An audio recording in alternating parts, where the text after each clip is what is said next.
গত কয়েকদিন আগে যখনই শুনেছে আমি প্রার্থী হয়েছি, আমাকে ঢাকা পার্টিবেশিকে আমাকে অভিনন্দন জানিয়েছেন। গত কয়েকদিনের বিশাল একটি মিছিল করে সমর্থন জানাবো, ফরিদপুরেও বাড়ি কিনবো। আমার ফ্যামিলি থেকে আমার ভাই বোনরা বলেছে, আমি কয়েকটি মানে টাকা দেখেছি বাড়ি ভাড়া কথা বলছে, আমার ভাই বোনরা বলেছে তোমার বাড়ি ভাড়া দরকার নাই, যত বড় জমি কিনে বড় বড় বাড়ি করে দেবো, তুমি ওইখানে থেকে যাও। সুতরাং আমি এলাকায় অনেক মানুষ আমাকে চেনে না, আশা করি ইনশাল্লাহ আমি অতি দ্রুত সময়ের মধ্যে। সুতরাং আপনাদের কথা দিতে হবে, আপনারা সবাই আমার ভাই বোন এখানে নেই, সবাই আমার আপন ভাই বোনের মতো কাজ করবেন। রাজি আছেন? প্রিয় ভাইরা, আপনারা কথা দিলেন, আপনারা সবাই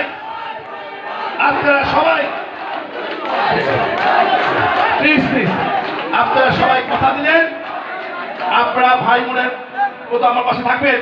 আমিও কথা দিচ্ছি, বক্তব্য দিব না, আমিও সব সময় দলের সুসময়ে দলের দুঃসময় আমিও আপনাদের ভাইয়ের মতো আপনাদের পাশে থাকবো।